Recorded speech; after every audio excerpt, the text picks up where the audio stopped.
Welcome back to the Laravel News Community Spotlight. With me today is none other than Josh Cirre.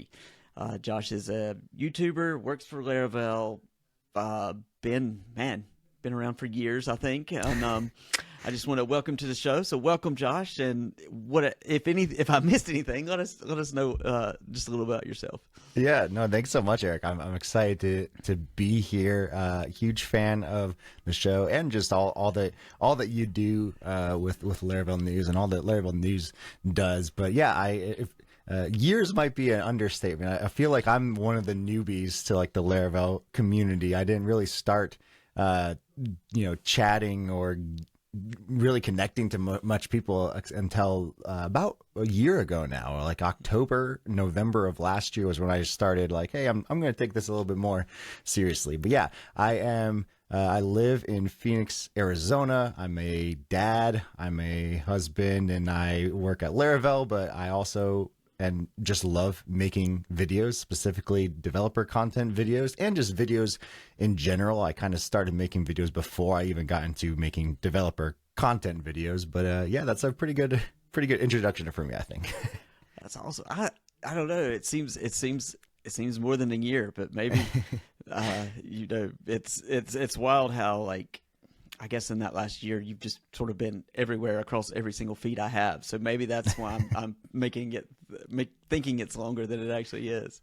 Yeah, it's one of those things that is so many things happened. Like it feels weird within like 3 minutes of this podcast. I'm already bringing up Aaron Francis, but what Aaron Francis says about making your own luck, it feels like that. Cause as soon as I went in, the past 8 months of doing that were just like one thing after the other of like, okay, like right spot, right time. I didn't expect it. I didn't intend for any of it to happen, but at the same time, it's just crazy how it happens. But yeah, I think I started tweeting more about Laravel at Laracon 2023, but I didn't start making videos until November, actually, maybe November of 2023. Yeah. Gotcha. And sort of in your intro, you said you were making videos actually before you sort of jumped into Laravel and tech content. So what were you making previously, before all this? Yeah, kind of a long answer to that, but it kind of helps paint the picture a little bit. I always have been on the kind of creative side of things, even before getting into tech. I mean, in high school and stuff like that, I was doing, I liked doing like graphic design type stuff or like building out really simple websites, helping people spruce up their MySpace, whatever that might be. But I've always had a knack, I guess, for creative things. I did a lot of music in high school and college. In college, I actually wanted to be in SNL. That was kind of my focus. So I went to college, and in college, stayed there a couple years after, just wanting to try my best to get into the SNL scene because I like improv comedy. I like musical theater. That was kind of my world. And so when I say I had video experience, it was mostly in front of the camera as an actor in a lot of ways. So I did like a lot of, just student films, even some indie films here and there. Nothing anyone has seen. So you probably can't even find anything. Some people are going to find something. There's going to be something on YouTube where it's like a student film or a 24-hour, 48-hour film festival or something like that. But from there, I started learning how to be on the other side, the flip side of the camera, because I wanted to learn more about, okay, how do things like lighting work? Like if I was going to record myself doing, initially thought I was just going to do like comedy sketch type stuff. If I was going to record myself doing that, I need to know how to actually film myself. So I bought this camera, actually the one that is my webcam right now, the one that's filmed all the stuff. I bought it in 2015, I think. And that was when I started. I did like some like interview style stuff. I basically just went to different kind of establishments in my neighborhood. I was living in Colorado at the time, and I was like, hey, do you want a promo for your restaurant, your business? And I just kind of started recording them. I did like a couple weddings. I don't advise doing that. That's a lot of work, and that's really hard, especially if you'd never done it before. I did kind of like interview style and some nonprofit type stuff. And so I just kind of slowly learned how to be how to think from the other side of the camera. And then eventually when I kind of jumped back into tech kind of as a support engineer, I was like, okay, so many people, and as a customer support person, I was like, so many people are asking me questions and I answer the same thing every single time when I'm answering them. So I'm just going to record a video anytime someone asks me something that I have to answer twice. And so I slowly started recording kind of just 30-second videos of, hey, here's where you input that JavaScript code to do this, or here's how you find that feature in your application. And that's kind of how I eventually got into learning how to record videos for myself and for more evergreen content in the instructional kind of space. Nice. And like, say you're a developer and you want to mimic you and start your own like YouTube and start like doing training to things like that. Like what do you recommend as like sort of the best way to sort of get started? Because I know just, you know, cameras, lenses, like you can spend 10 grand on everything, and then boom, you know, now I spent 10 grand and I have no content and I have no visitors. So how do you, like, you know, for those that like really want to get started, like what do you think is sort of the best way to go? Yeah. I think the answer to that is kind of like there's kind of two sides.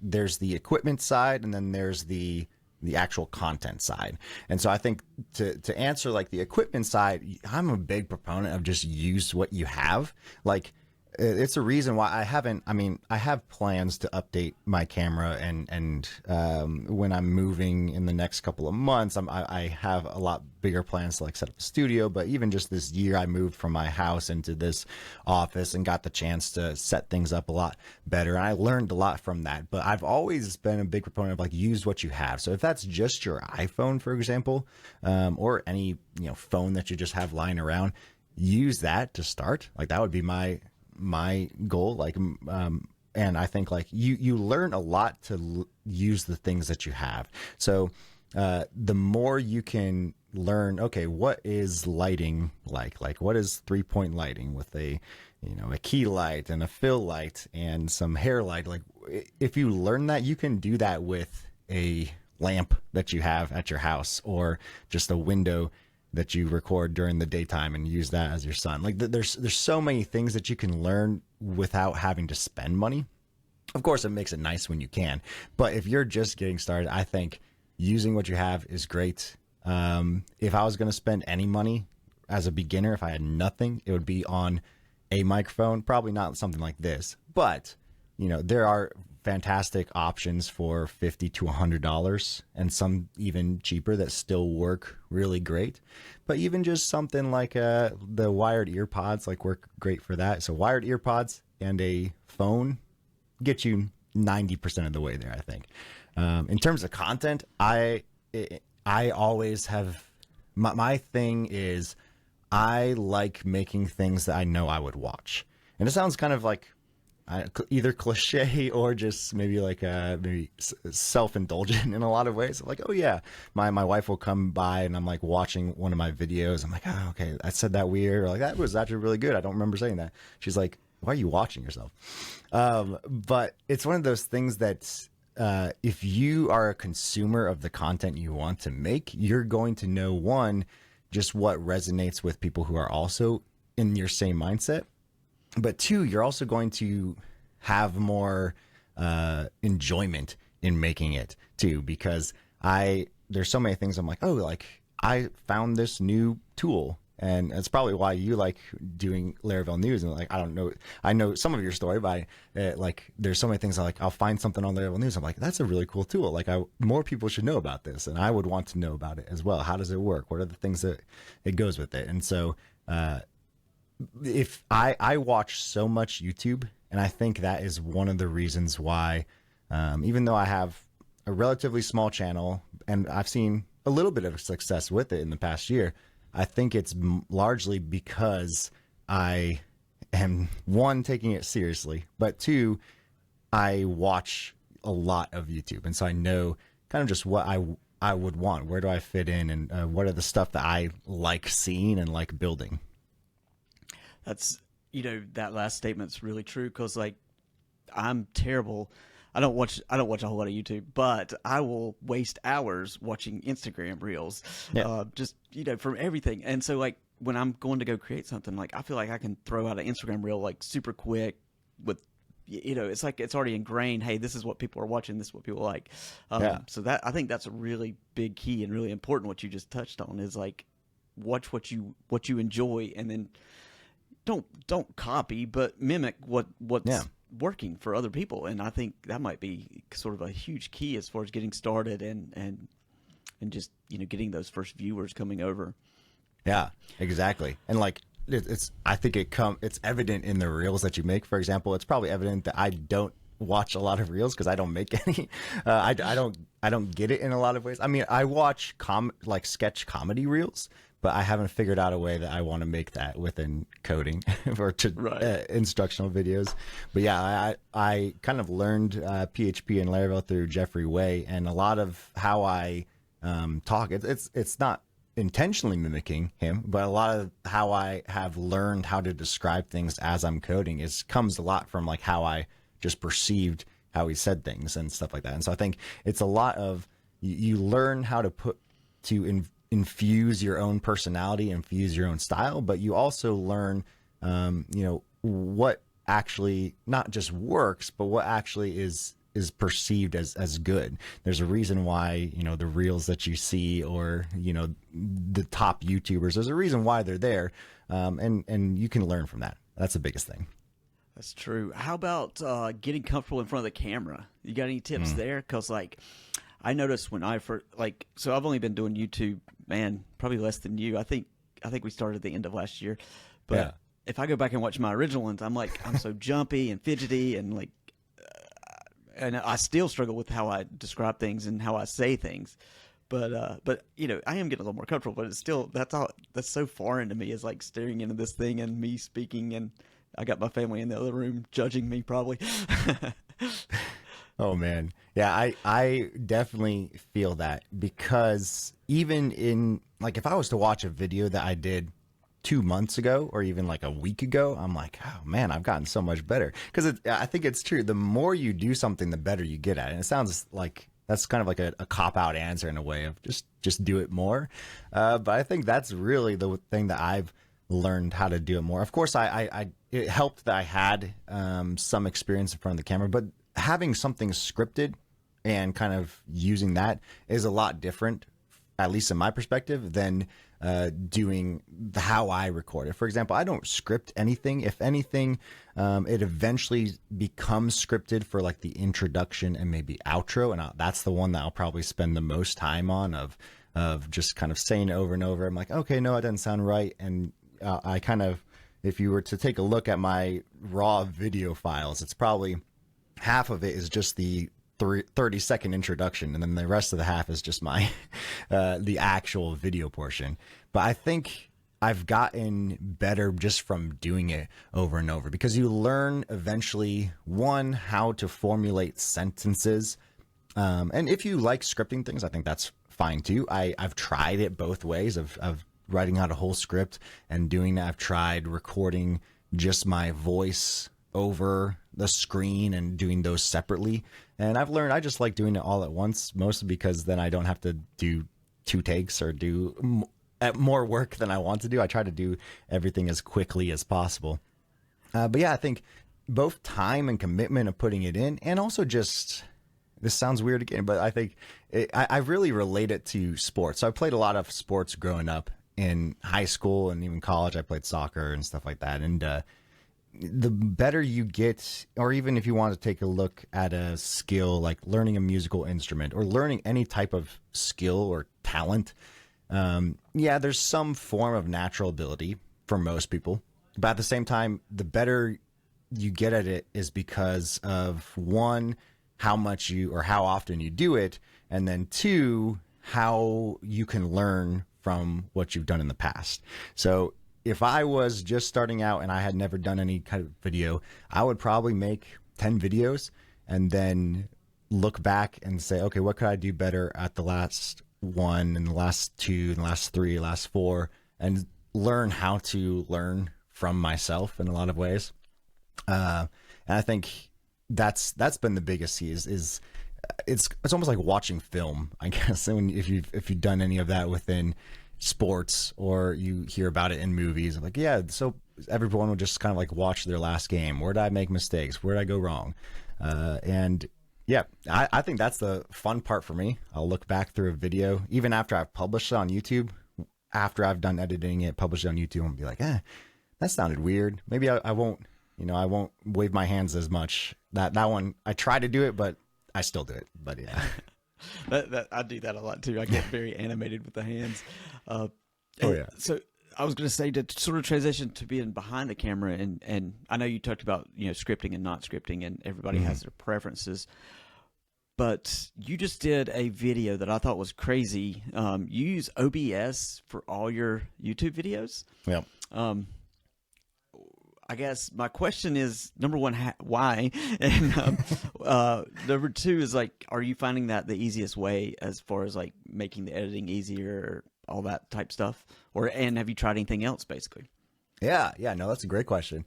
And for those who don't know, OBS is kind of like an open source, free screen recorder. It's like if you've ever used Photoshop and then you tried using like GIMP or something, where it's extremely powerful, but it just is really overwhelming when you first open. And that's what OBS is, at least. And I think it's kind of a twofold answer. I started using OBS actually outside of my own personal stuff. I do like on the weekends, I do videos and kind of live streams for my church. And so I learned, okay, how do I set up like all these scenes? And there was a period in my life after college where I was like, maybe I'll be a gamer streamer. So I did learn OBS a little bit for that. But the reason why I've been using it for videos is, one, probably familiarity, and I'm cheap, so I like free stuff. But then two, I like not having to do that much work after I press record. That's largely the main reason. So I've tried using things like ScreenFlow. I've tried using things like Ecamm Live. Probably anything that is out there, I've probably have tried it at least once. And the reason why I stick with OBS is if I was recording something in ScreenFlow, for example, usually it would record your screen and your camera. And it's nice to have them separately because then you can kind of fade out your camera when you need to and fade it back in. But it's a little bit extra work in terms of editing. And I did have experience with video editors like DaVinci Resolve, and I've since switched into Final Cut Pro.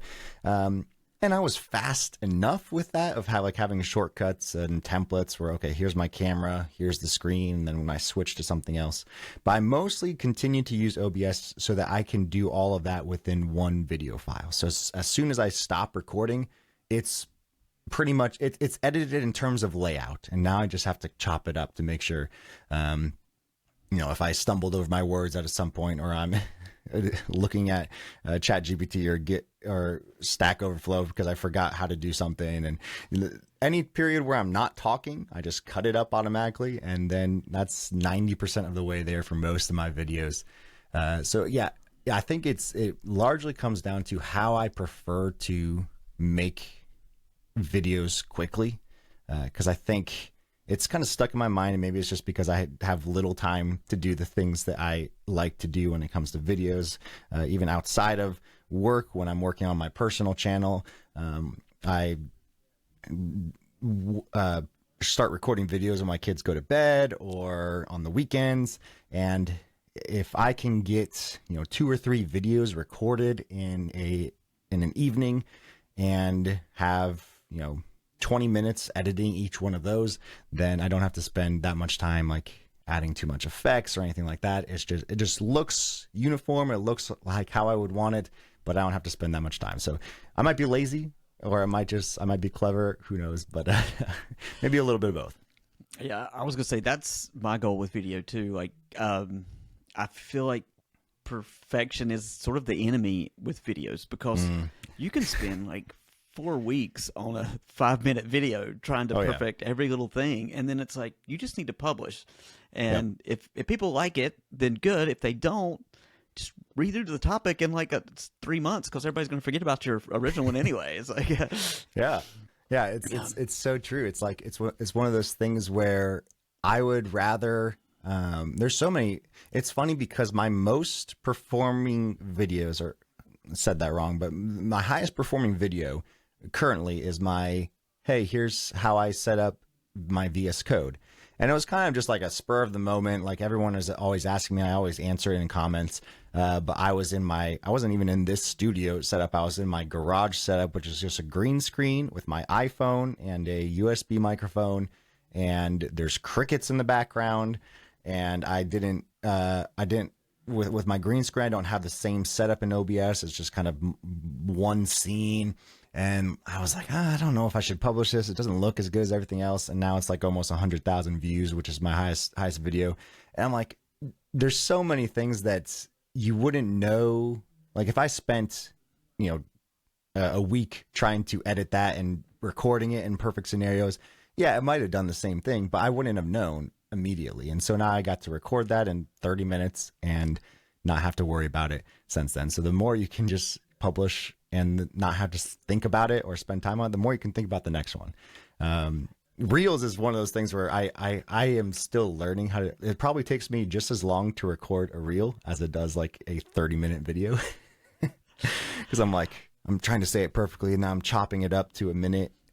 I'm waiting for when YouTube finally flips the switch for the 3-minute reels. I'm gonna be so excited. I might actually start recording reels more. I like that. Yeah. So it's interesting, every human, I guess, is different on how they do things. Like for me, like the 90 seconds is like the magic mark. Like I feel like I can hit that every time. But if I have to sit down and make a 5 or 10 minute YouTube video, I just can't do it. Like I'm just rambly and I feel like this is just taking forever and like I'm not doing it. I'm not explaining this well. So I've trained myself to like only do the very bare minimum of whatever I'm trying to explain or to talk about. Like, if my theory is like, if you care more, you can just go and search. Because, I'm more of a marketer at heart, basically. You've created this package. I want to show people why this is cool and then let them go do it. I'm not a teacher per se. I'm just more of a, hey, this is cool. Check it out. And I think it's interesting how that everybody sort of looks at what they create so much differently.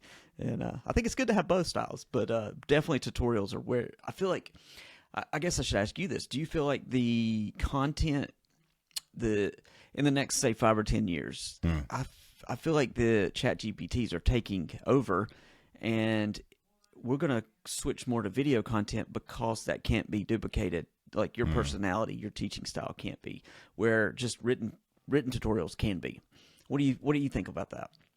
Yeah, I think you're spot on with that. Like I think that the key differentiator between content, and it's one of those things where I'm a firm believer in, if there was, if there was, let's say, take a course on the basics of Laravel Livewire. If there was 5 people teaching, and even if it was like the exact same, hey, here's the same script, those 5 people would bring a different perspective to that. And I think that's much like there's room for that. It's almost similar to SaaS products in a world. Like every person is going to have a different why behind, like the founders are going to have a different why behind they built something. And even if it does the exact same thing, same features, there's going to be a why behind how that is shaped maybe in the future, how it's delivered, how specific UI features are chosen, stuff like that. And so I think within video content, the thing that's going to be the differentiator is someone's opinion. It's weird that I've kind of flipped my mind or perspective on this a little bit in the past, I don't know, 3 or 4 months. I've never been a fan of like, hey, here's my thoughts on this, because it feels really weird of like, okay, you didn't really come to hear my thoughts on why I think this is cool.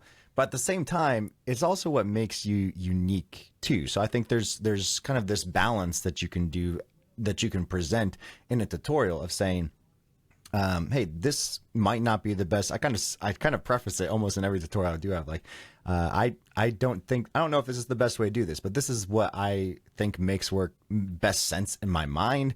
This is how I do this as fast as I do.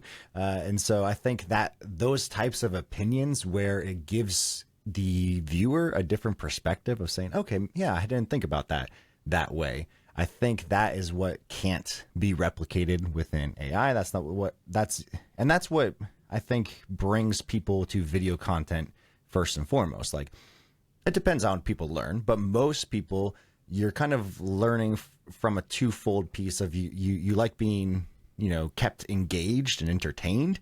But at the same time, you also like knowing that this is something that this person or this creator finds value in or joy in or excitement in themselves. And so you kind of, I think it's passed on to the viewer in a way. And I think that won't be something that can be replicated. And even in like, I think there's still a reason why you can see actual human written content, and you can differentiate that between AI content, because you feel that emotion, you feel that excitement, you feel that voice that you wouldn't otherwise see. Yes, for sure. Yeah. I keep coming back thinking about how all these, I don't want to call them spam sites, but these tutorial sites that are like, you can tell they just ran it through ChatGPT and are like using the title to just drive traffic. And I'm hoping that goes away, because like I feel like it's not doing anybody any good. Yep. But yeah, it'll be interesting to see, if that's true, or or what happens there. But I feel like definitely video is the future. Everybody loves video now. Yeah. I think like those tutorial sites, they're always going to be.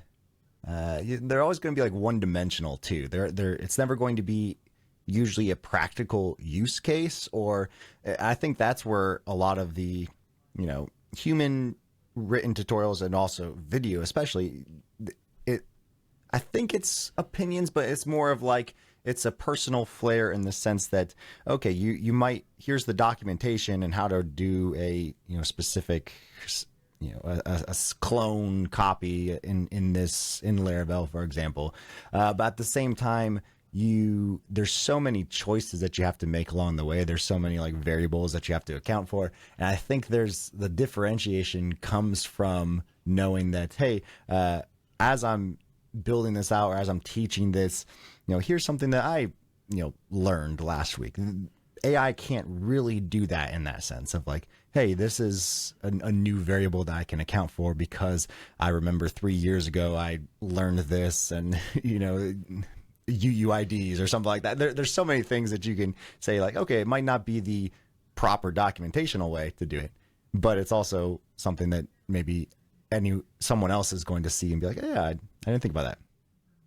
Very true. Very true. So take us sort of step back, because I sort of jumped off of the OBS and the more of the tech side, or the technology you're using side. So once you finish your recording, you said you took it into Adobe Premiere, and then you go straight from there, export, and then just push to YouTube? Or do you start doing like keyword research, or do you like try to figure out like pinpoint what's going to be popular or what's not going to be popular? I'm sort of, this is sort of a roundabout asking like 7 questions, but yeah. I guess we should back up. Like, are you going straight from Premiere to YouTube, or are you still like doing other apps between that process? Yeah. It depends on the type of video that I'm doing. Like on my personal channel, for example, usually I don't even go into, so I don't use Premiere. I use Final Cut Pro. Sorry. No, it's okay. But usually I might not even bring it into that. Currently, the quickest way I've found is I'm using Descript, which just allows me to, it's basically like, for those who don't know, it's kind of like Microsoft Word, like, or Google Docs, for example, but with your actual transcript of your video. So as I upload that, I can just be like, okay, hey, here's where I said the intro 20 times, and I know this is the last part, so I'm just going to highlight that, delete it, and I'll just go through and like remove words that I like stumbled over or something like that. Usually that portion, like let's say for a 20-minute video, it might take me 5 minutes to edit it. I might just publish directly from there. If it's for like a Laravel official channel, I usually do, then after I do that first part, bring it into Final Cut Pro and add some titles, maybe some music, a little bit more edits.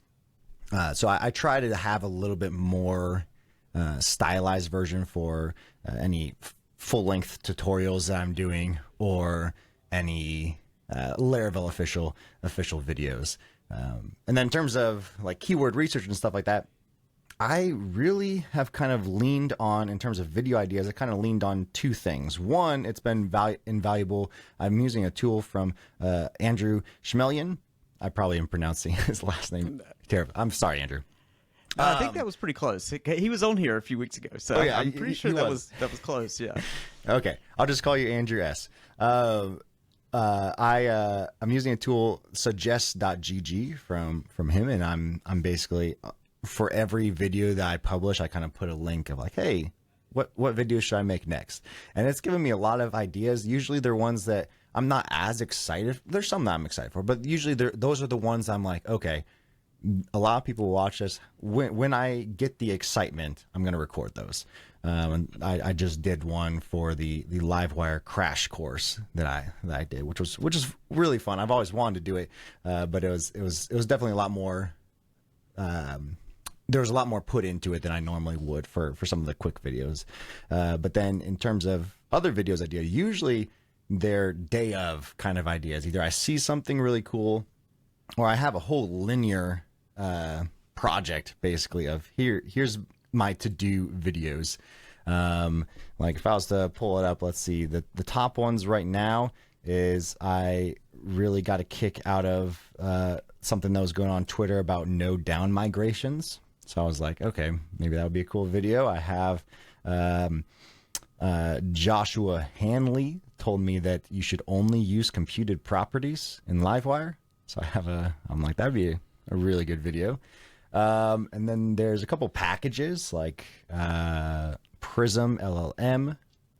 There's Blade Tailor and Livewire Wire Spy. So those are like the kinds of things that I'm like, okay, I either see something really cool, or there's like some cool either drama or beef or just a little tidbit of something on Twitter or someone else's YouTube video. And I'll usually try to write it down, or me trying out a new tool, or me even trying a new language. And usually that's what I have found is like that second portion. So I don't really do too much keyword research in that. Usually when I find something like that, I already have the title and thumbnail in my mind of like, here's what this would look like. Here's the vision, I guess, for the video. So I usually take that one sentence. So like for node down migrations is like, should you have down migrations? ? And then I'll just kind of run from there. So I probably should do more research in some ways, but it's worked pretty well for me so far. So to sort of piggyback on that, have you ever wanted to do like a tutorial, but then like you get into it and you're like, I don't really know how to explain this well, so I think I don't want to? Or do you just, if that's ever the case, you just spend the hours figuring out exactly what you want to say and then come back to it? Or do you ever just be like, nah, this is not for me, this one? Yeah, it's a good question. There's stuff that like there's some videos that I know I would have to do. I don't have to do hardly any research at all, and I can just jump into it and do it. Especially for like the tools ones, like, hey, me looking at or trying out a new tool. But any tutorial type videos, there's definitely instances where I'm like, I don't know this at all. Usually for like the Laravel official channel, some of the videos that I've done, things like I did one on testing, and that was really cool because I was able to say, hey, I've never written a test in Laravel, so we're going to learn it together. And so that was kind of like a learn with me video. I did one on the Laravel official channel on Laravel prompts. I never done that before. And so a lot of those types of ones where it's something that I didn't know, usually it's a lot more pre-set up. I'll probably spend an hour, 2 hours coming up with either the demo example and making sure I understand it.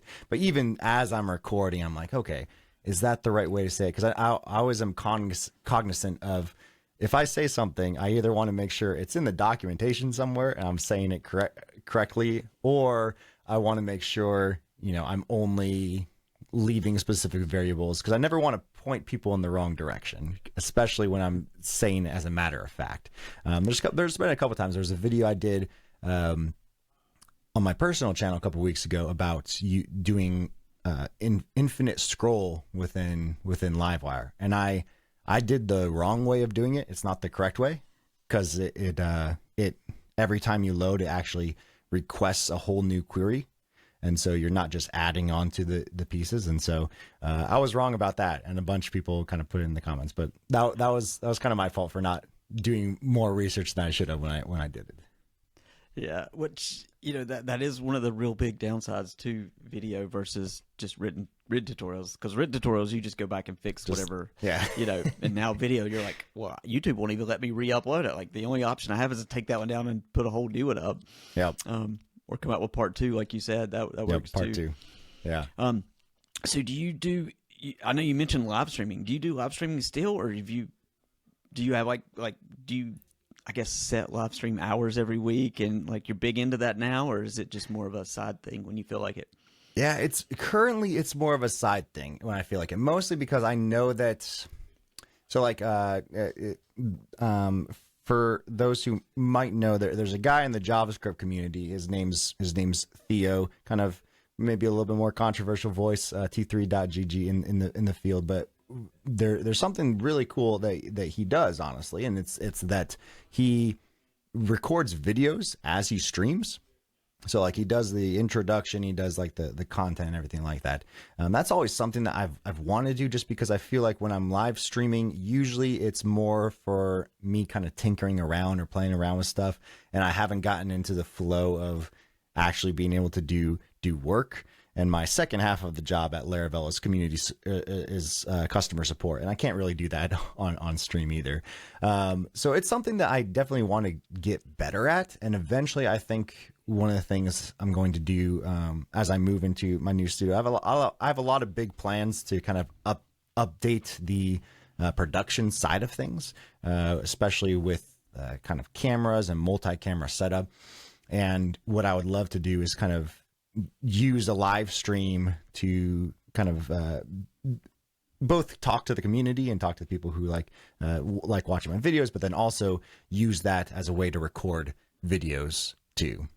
So that's kind of like the future plan. So currently I don't have that. I used to, when I had my studio at my home, I used to stream when my daughters were asleep, because that was the only time I could. But now that it's outside of my home, I don't do that as much anymore. That's great. So for streaming, what are you just doing straight from OBS to YouTube and I guess X and whatever else you feel like you're streaming to? Yep. Currently it's the same OBS. So I do have different OBS profiles and scene collections. And that's just, but usually I currently only have 2, like one that is this setup and one that is for my at-home garage setup, and that's just so that I can have it one for recording, but there's no difference in at least setup in OBS for recording or streaming, just pressing the stream button instead of recording. Gotcha. That's pretty sweet. So that's always been my dream, is like, it would be really sweet to live stream and be able to get comments. Like, maybe I'm talking about a tool and I can live stream it while I'm making the real video, and then people can be like, even the guy whoever created the package or whatever could be like, no, you're doing this wrong. And then, it's sort of more dynamic, I guess. And, you don't have to, you get that instant feedback. I feel like that would be huge and pretty sweet, if you have a big enough community that follows along, which you probably don't even need a big community. You could have 3 people listening, as long as they're engaged and friendly. That'd be worth it more than anything, because we all work from home and have no office mates. So. Yeah, exactly. Even the few times that I've streamed, I probably streamed more before I got hired at Laravel, and I was doing it more at night and in my office. But there's a lot of people that I feel like I have good, connections with, or just like now, follow me, who are just kind of in my stream since day one, like, 3 people, and eventually turned to 10, 40 people per stream kind of thing. But yeah, that's something that I think that there's a lot of creators, I think, who are doing it a really cool way of kind of making videos while streaming. There's a guy called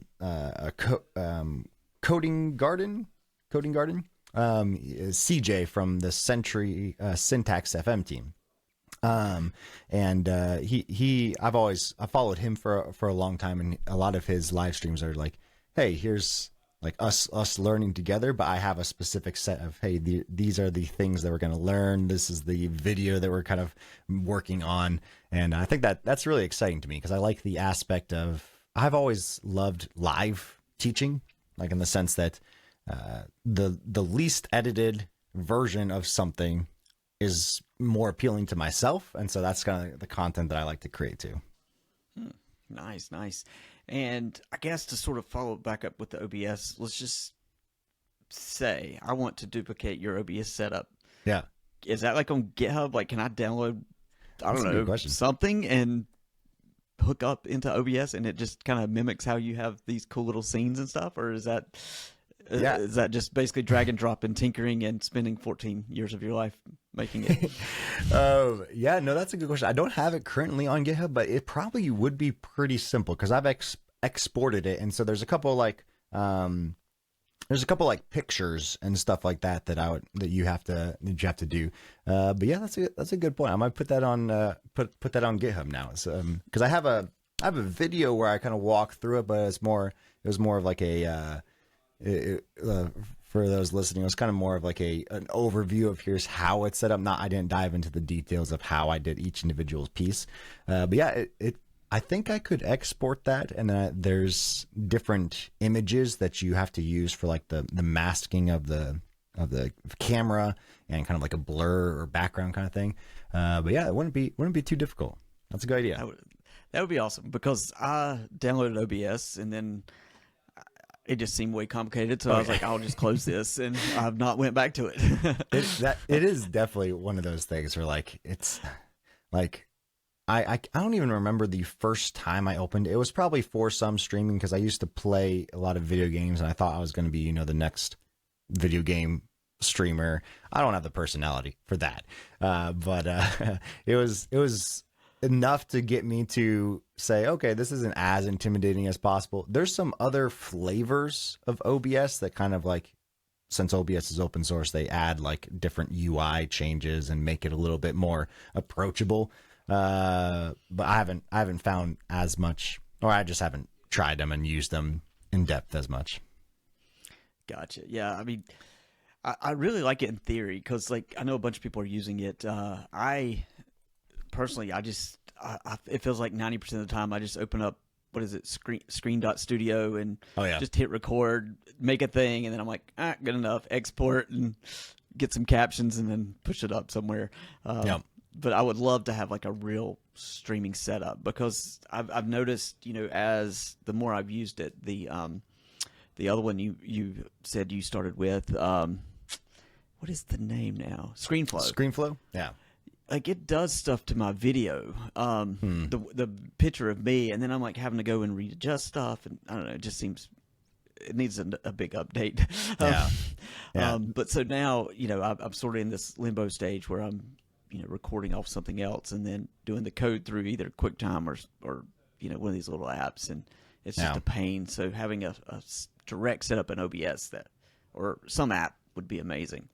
That is one of the main reasons why I continued with OBS, not just for like the actual layout setup, but for my camera, for example. And if you're watching this on YouTube, it's not even the same colors as it would be on my YouTube video, because my YouTube video would have in OBS, I basically add on top of every camera scene that I have a little bit of color correction and a LUT, which is basically, I don't actually know the actual terminology behind it, but it's basically like a little file that sits on top of your camera that says, okay, we're adding these specific color profiles to it. So it's kind of like a more opinionated color correction setup. And so I have those two things, so that way when I press record, I don't have to, in my editing software, make sure I touch up my camera, because I know the setup is exactly the same every single time I press record. I know that I don't have to change anything. And same thing for audio. Even before currently I have a hardware. I have a DBX286S, which is overkill for anyone who's doing something like this, but I love it. But it basically is like my compressor and gate and limiter, stuff like that for audio. but it does it before it even goes into my system, so I don't have to touch anything like that. But even before I was using that, I would use VSTs, which OBS allows you to put on top of your audio within OBS to say, okay, as I'm recording this, I'm also bumping up the gain of my microphone. I'm also doing audio editing and processing so that I don't have to do that after I record. Of course, you do lose your flexibility when you press record of like, okay, if that didn't, there's times like when my audio might clip and it's a little louder than it should be, but the time I save is makes up for the flexibility loss for me. I like that. Yes. Yeah. Speaking of microphones, I have the USB Shure microphone because I do not want to get into any audio stuff ever, and it sort of just works. So I'm like, I'm happy. It's fine. Yeah. It's better than my iPhone microphone, so it's good enough. Yep, exactly. No, sounds great. Yeah, I'm one of those weird nerds where it's like I love the music and audio side, and so like that's probably where I would spend way more money than even cameras in a lot of ways, even though cameras are a lot more expensive. But I probably, even before I started doing YouTube videos, I was doing like a lot of music recording. I probably have 15 to 20 different microphones in my home that I've just kind of experimented with, but most of those are what's called like condenser microphones, which are more for studio voice and don't work the best for something like this. But in the future, I'd love to, in my studio, I'd love to have a microphone that's not in the shot, so coming down from here. Yeah, that's my goal as well. But I feel like I've spent so much money this year on all this stuff that it's going to be a while, and then I'm going to get one. Because even those are like crazy expensive, right? I mean, they're like $1,000 for a boom mic or whatever it's called. Yeah. I feel like for all those things, it's like one of those things where like, okay, you could have a good one for, $300, $200, $300, or you could have a really nice one that you'll never have to buy for like $1,000. So it's like, it's one of those things where, same thing with like this camera. This camera is probably, I would recommend this for everyone. Like I'll probably actually get another one of this. This one was only $600, but super nice camera. I love it. But yeah, it's one of those things where I feel like once you get past a certain price point for audio, for cameras, for even, I don't know, like laptops or software, like once you get past like a certain price point, then it's like incremental niceties kind of thing. Yeah, I could see that. Yes. That's wild. Well, we're kind of running out of time here, but I just wanted to see if we've missed anything that you might want to touch on, or anything like that. Anything you're working on that you're super excited about, or anything like that. Yeah, nothing like personally that I'm working on super excited about. I guess like personally, like the biggest thing is like I've already kind of talked about it a lot, but I'm really excited for what I have in mind as I continue to build out my kind of like future studio and what that looks like for content. Like my thing is I would love developer centric content to just be more fun. And I think there's some great people in the space like yourself and Aaron Francis and just so much things that like it's nice when it's when you just know that people are having fun. And that's kind of shaping like how I'm brainstorming, and I'm a big like dreamer in the sense that I have probably too high of plans and it's going to cost way too much money, but I'll get there eventually. But then the Laravel team itself, I know we didn't get to talk too much about my kind of journey into that, but the Laravel team itself has some fun, exciting, and awesome things planned. Laracon Australia is coming up soon, and there's going to be a big announcement there, which, I'm not an engineer on the Laravel team. I'm just someone who's technically on the marketing team and customer support, but that means I get to have fun with the things that other much smarter people build, and there's some fun things coming out. That's for sure. That's awesome. Well, speaking of having fun, this brings me back to something you did a few months ago, I guess. You sat by the fire and read the entire Laravel documentation on YouTube. Yep. What brought that on? Like you just had this like epiphany, and you're like, I want to do this because I need to read them anyway. Yeah. It was kind of one of those things where like I know that doing crazy things like just makes you look crazy and makes people take note of you. And so like I wouldn't say it was like 100% because like oh like I wanted to try to go viral, which it was fun, but at the same time I know one of the things I kind of just put it out on a whim. I actually talked to Taylor Otwell. I was like I don't know how this plays into it. This was when I had kind of first gotten hired on by the Laravel team. I was like, I don't know how this plays into it, but I think there's a reason why people like Mr. Beast are popular on YouTube. So like maybe there's stuff there for coding too. And Aaron Francis was kind of going viral for printing off documentation. I was like, it's now or never, basically. This is the perfect time to do something like this. And so I put out a tweet that basically got spammed by bots, but then those bots got deleted, and there was actually, I think I said 1,000 likes, and I'll print off the Laravel documentation. And so it was like 1,000 likes within an hour. It went back to like 100, and then it got 1,000 again. So it was a true 1,000. But yeah, it was. I think my goal with it was one, to be a little crazy, but two, to kind of show people. It sounds super cheesy, but to show people that I follow through with things too. Like I love not just saying something and then like doing it too. So as crazy as it was, and I'm surprised my voice didn't give out because that was close to 12 hours, 13 hours of talking. It was just something that I'm like, okay, like I did it. That's amazing. Yes, that was crazy. And I know, like, I even seen tweets. People are like, "You put me to sleep last night. Thank you." There was like a Reddit thread one time where it was like, "Am I weird if I fall asleep listening to Josh Cirre read their documentation?" I was like, eh. My wife would say yes, but you're good to go. Whatever you need. Which So kind of true. spurred like a bunch of people from that. We kind of like talked about, oh, like I like listening to your voice. It kind of spurred me making my own podcast because I was like, okay, how can I like read stuff without being like, oh, I'm just like taking someone's article and doing a audiobook version of it. So like I like doing that. In another life, I would have loved being like a voiceover artist, but that would have been another life. Have you ever? I don't want to get on a very long tangent, but have you ever No, seen you're that good. video, the YouTube video of a voice actor reading, actually reading documentation? It was meant humorous, but they would read out the code like, like bracket question mark PHP, and then they just kept like every code block they would read it, very specific all the way through. Man. And, it's pretty hilarious. This might have been 8 or 10 years ago. I'm gonna have to find that. I'll send it to you if I find it. Yeah, again. yeah. Send that to me, 'cause, I purposely skipped over. I think I was in my unofficial rules of it. I was like, I'm gonna skip over any code block that is over 3 lines of code or something. I was like, I'm not reading all that. I'm sorry. For sure. Well, Josh, I think if that's it, I wanted to, thank you for coming on, being a part of this, and letting me find out more about your story and how you're doing things, and all the awesome videos that you're making.